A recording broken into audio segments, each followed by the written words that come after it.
Hello everybody and welcome back. Today is going to be my April and May roundup. I decided to combine the two just because I felt like I needed a bit more time with some of the newer things I tried out in April, so thank you for your patience. And as always, I separated all of the new products into three categories. The first one being my favorites, which are the products that I was most wowed by, the ones I got along with the most, and that I see a lot of people getting along with as well.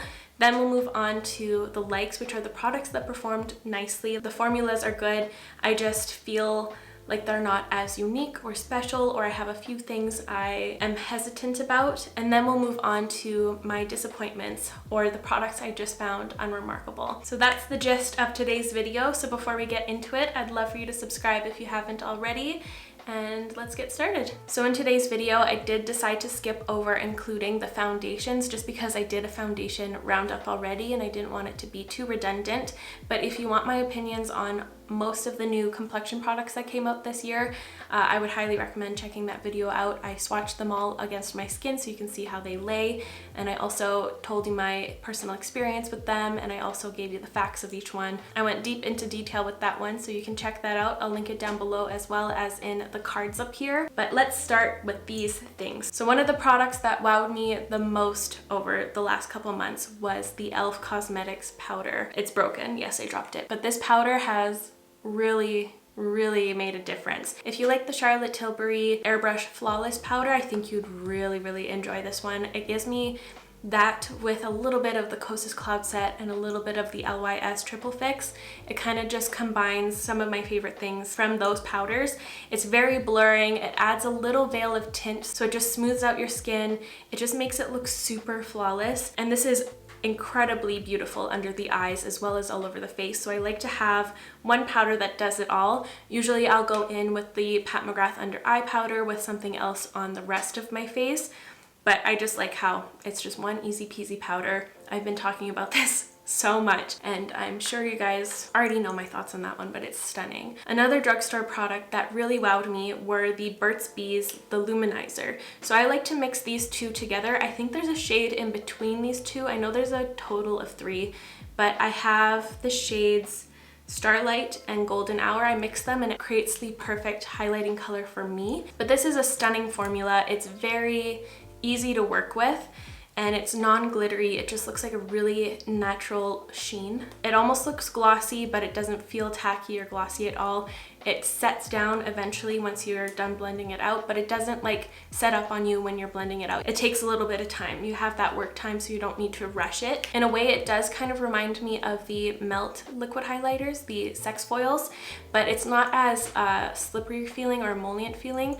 It feels a little bit more, I don't know how to describe it. It just stands off on its own. Really easy to use. You can use your fingers, a brush, or a sponge. Every time is flawless. Yeah, really nice highlighters there. So next up, it took me forever to try out this brand, and I'm not too sure why. I've been hiding from something really good, and these are the Merit cheek colors. My favorite color is Beverly Hills, but I also have terracotta. You'd think I'd like terracotta more just because it's kind of like a bronzy color, but Beverly Hills is such a beautiful pink. There it is right now. It's so pretty, and this formula is really nice. You can just throw it on directly with the thing, with the stick. I don't even know what to describe this little dome, and it applies the perfect amount. You don't overwhelm your cheeks with too much color. It blends out really easily. I like the amount of glow it gives. You can see it's kind of a shinier finish, but it does last. It doesn't fade very quickly, which is to be expected with a cream blush with this kind of finish, but it is still pretty long lasting. I feel like I'm a pretty harsh critic when it comes to pinks, but I have not been able to stop thinking about this specific pink. I've been pairing it with so many of my looks recently. It's definitely been a favorite. Next up, I have the Danessa Myricks Infinite Chrome pencils. These are so fun to use to elevate your looks. They just add so much interest, and they're super fun to just look at. They shift very intensely. I don't even know. I was about to like mention some of my favorite shades, but like all of the ones I am holding right here are my favorites. I have Emerald, Opal, Rose Quartz, Jade, lemon quartz, and lilac quartz. I swatched them in my full face of Danessa Myrick, so you can check that out if you want to see them all swatched. But these are so fun to use for double eyeliner looks or even just normal eyeliner looks. You can throw it on top of a black liner to add really fun dimension and a pop of color. Whenever I top an eyeliner with these, I get so many compliments. These are products you don't necessarily need. They're just like a fun additive, and I love those types of things. They bring a lot of joy. Not only do they uplift my eye looks, but they uplift my spirit. I have quite a few drugstore favorites this time around. Next up, I have the Burt's Bees Gloss and Glow Glossy Balms. These are really nice. There's just one shade I wouldn't recommend. It's this little pink one called Winning in Pink. It's just way too sheer. It doesn't do anything. It's just like a clear lip balm. See? You can just see the lip balm texture there. But the other three that they have are beautiful. I'm wearing a little bit of the shade Chai Time. There's one shade in this collection that's very similar to Clinique Black Honey, which is this one, Wine Wednesday. I'll pull out Clinique Black Honey right now. That's Wine Wednesday. This one's Chai Time over here. And what's the middle one? I forget. Eat, Drink, and Be Cherry in the middle there. And now I pulled out Clinique Black Honey so we can see what it looks like. Clinique Black Honey is just a little bit like more brown in comparison. The Burt's Bees one is a bit more berry, but pretty much the same. If they're on your lips, you're not going to notice a huge difference. I really like how nourishing these feel, but they add a lot of color. If you like the M Cosmetics lip cushions or the Makeup by Mario lip plumping ones, I feel like you'd get along with this formula really well. I've been using those a ton and I don't see that changing for a while now. The next product I have to talk about is the NYX Bear With Me Concealer Serum. This is a fantastic concealer. I feel like so many people would get along with this, not only different skin types, but different age ranges as well. I've never tried a concealer that's so hydrating under the eyes that doesn't move. It just smooths out your under eyes, makes them look perfectly corrected and hydrated and cared for, and it stays looking like that all day. I don't understand the magic of this product. I also think the packaging is pretty cute. That pink definitely sold me initially. I am for sure going to be picking up some other colors so I can wear this all throughout the year, but this is a fantastic formula. If you've been looking for a concealer, I'd try that one before looking at pricier things. But on the other hand, I have an extremely pricey concealer to talk about now, which is the Clé de Peau concealer. This is a little stick one and it's been incredible. I've used this thing so much. It looks amazing under the eyes. If you're familiar with the NARS Soft Matte Potted Concealer, I think you'd get along with this even better just because it has a finer matte finish, and when it's blended out it just disappears. It doesn't look like you're wearing any makeup. I also like to use this as my foundation. You only need the smallest amount and it will stretch and cover really well. So that product has been another really lovely addition to my collection. This next product here is one of my favorite things to have come out this year in general. This is the MAC Stack Mascara. So they came out with two variations.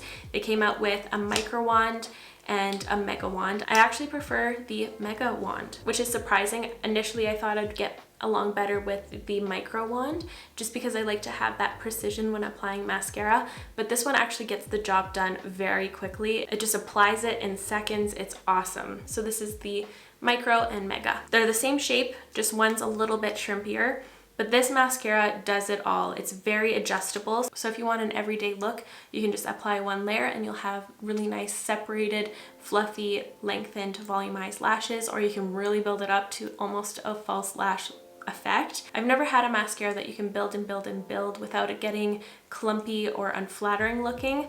It's a really interesting formula. So if you're looking for drama, I highly suggest you trying this mascara out. I almost excluded this product from this video just because I've been talking about it for so long, but I feel like I needed to quickly mention it. I have two more products to discuss in my favorites. So these are the Laura Mercier lip glacés. I have been getting along with these very well. This specific shade has been my everyday color. I've been topping pretty much all of my lip combos with this, or I've been wearing it alone. I'm wearing a little bit of it. I think it's faded as I've been talking. It's unexpected. I'm surprised I tried this because It's such a light color, and I usually don't like to have light lips, but it's so pretty. I don't know what really got me with this one, but the formula is nice. It feels kind of like a classic gloss, but it does not gloop up. It doesn't create those strings when you're talking. It doesn't feel sticky. It just feels like it's going to stay suspended on your lips for a long time, which it does. This is the shade that I've been using the most. And I also have these two here, which I haven't really used much of, but I'll give them a little swatch. This is a really interesting color. I thought it was going to be like vibrant red, but once it's swatched, it kind of looks coral. Like it's a vibrant coral. And this one is, I thought this was going to be straight up purple, but it kind of has a nice warmish berry tone.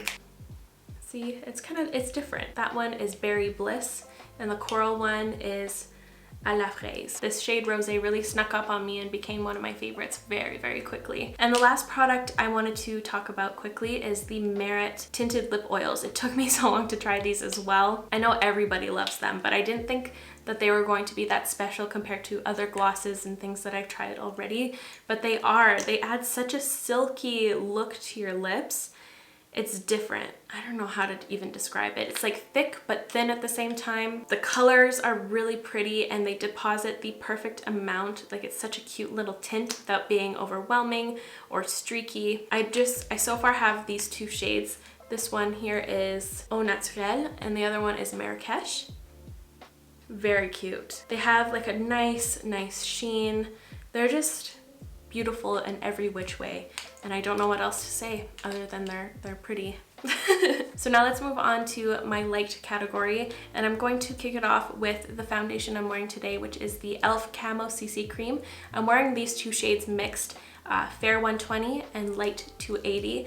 They initially sent me two shades that were way too light for my skin tone, and my local drugstore was sold out of most of the light shades, so I got a shade that's a little bit deep for me so I can kind of customize my perfect color. So that's what went on there. Overall, I really enjoy this product. It provides a lot of coverage. I really like the finish as well. I would say it's a satin. It's not necessarily matte nor glowy. It's just kind of in between there. But a couple things that I've noticed, I feel like the formula feels very thick and I have to really work at it to get it to be an even layer on my skin. And I also find that it makes my skin look dry in areas it usually doesn't.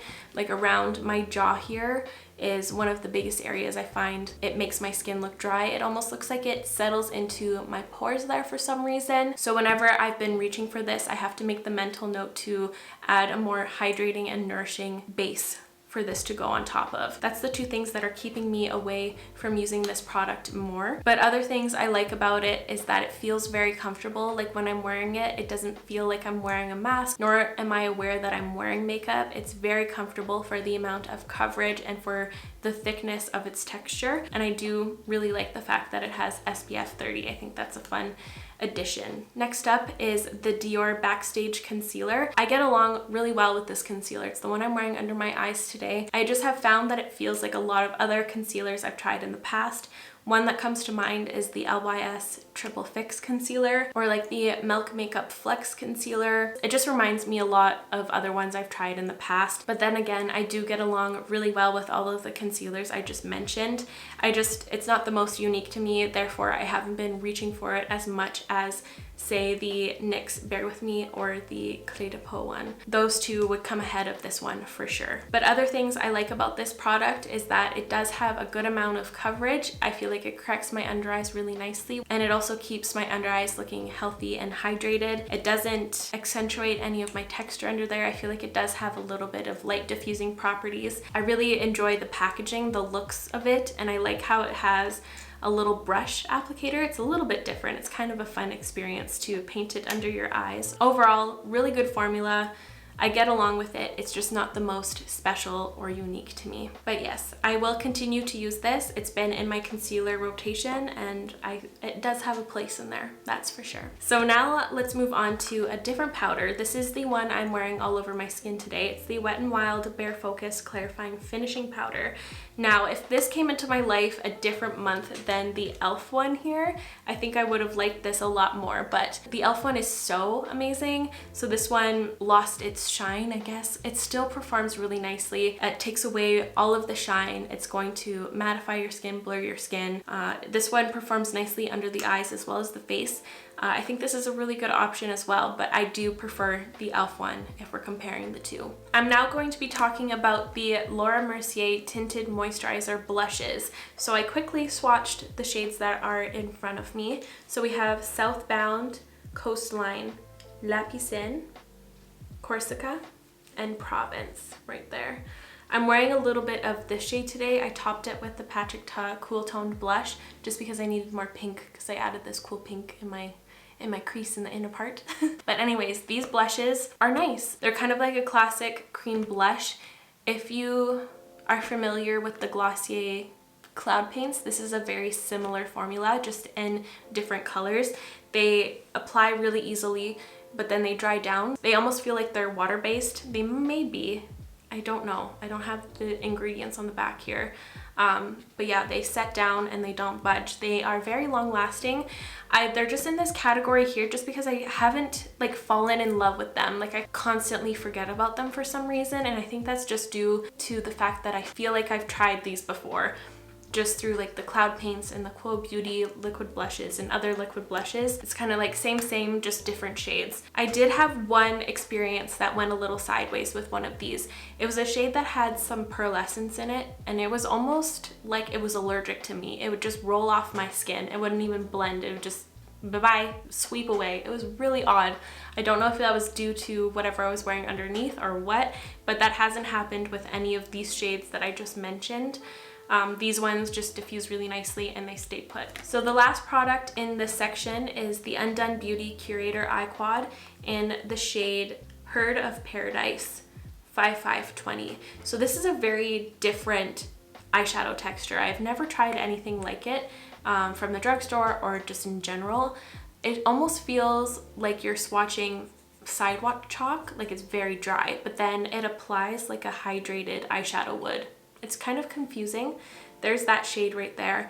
They're really fun duochromes. They add a lot of dimension and oomph to your eyes. This is the only quad I've tried so far. I did find that most of them lean pretty light. This was the only one I was really drawn to because of the cute little springy colors. Although I really loved the look I created, I haven't really reached for this one since. Eyeshadow palettes in general, it depends on what mood you're in, what eye look you have in mind, and what your preferences of the day, like, you know, it's different. But I did really like the quality. I thought that the duochromes were fun and different from what I've seen at the drugstore. I just don't know how much I'll really realistically reach for this little quad. I feel like we've seen it all with eyeshadow palettes now, so whenever I'm talking about an eye palette, I feel like it's like you gotta love it to want to pick it up, you know? It really depends on your preferences and what you see yourself reaching for. Overall, I had a good experience and the quality is good. So now let's get into my last category, which are my disappointments.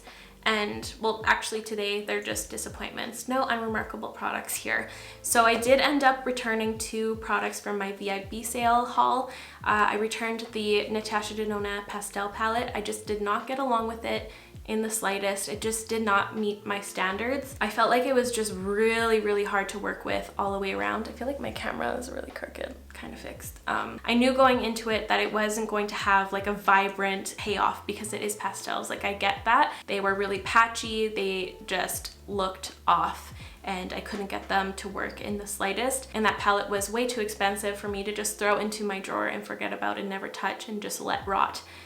So I did end up returning it. And I also returned the KVD Gel Contour just because I didn't get along with the formula. I thought it was going to be similar to the Charlotte Tilbury contour wand for some reason, but it wasn't for me. Every time I used it, it removed my foundation from underneath. Even when I didn't go directly onto my face with the product, in most cases I would apply some of the product in my hand like I do with a lot of liquid products, and then I'd go onto my face.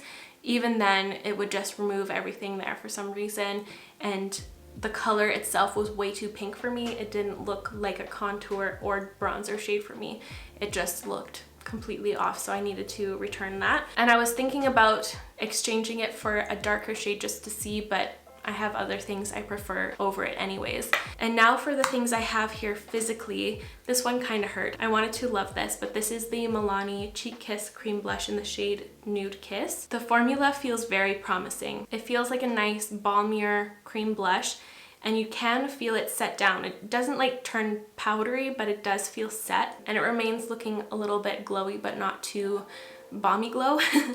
But this one fades so fast. Like it just disappears by the time I finish my makeup. Like it should still be there, but it just isn't. So that's the reason why it's in here. But other than that, the formula felt really nice and the color was so beautiful. I wanted to love it, but it just disappeared on me. Second to last product for today is the Essence Double Trouble Mascara.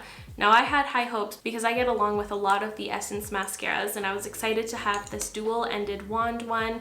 It kind of has like a banana curve, and one side is a classic kind of bristly brush wand, and the other is like a silicone wand. So I never saw that before, and I thought that would be very effective, but the formula just doesn't build up at all. It just adds a little coat to your lashes like a lash tint would, and it doesn't go further than that. So this one was an easy no for me.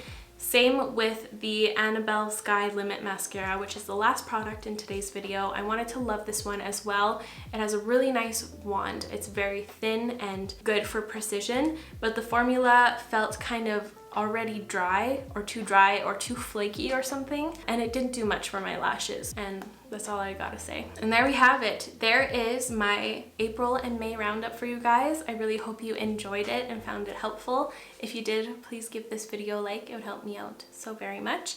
I'll make sure to link all of these products in the description down below so you can check them out if you feel inclined to, and I will see you in the next one. Bye guys!